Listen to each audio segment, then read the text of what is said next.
Mr. Spicer, I wanted to ask you, you alluded to this, but the media is so desperate to make sure President Trump never got back into office. Of course, you saw the lawfare that took place, but then, of course, this narrative that Joe Biden was fine, don't believe your lying eyes, until that they couldn't deny it anymore based on the debate.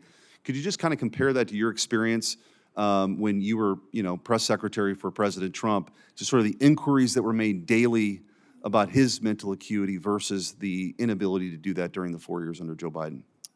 Well, Senator, in many cases, there was no inquiry. They would just run with a story, having guests on that would question his physical or mental acuity, speculate on it, bring guests on that would speculate it. We would often then push back on those kind of stories. That's in vast contrast to the lack of any kind of curiosity that existed throughout the 4 years of President Biden. And I think the difference was they would seize on the simplest thing with President Trump, whereas in President Biden's case, there was multiple issues of physical, mental confusion, him going in the wrong direction, him falling down, him misunderstanding an event or not being able to finish the sentence. That was never the case with President Trump. They were almost manufacturing instances in his case without actually trying to get to the bottom of a story or inquire within the press office to get our response. They would go with the story, then we'd push back.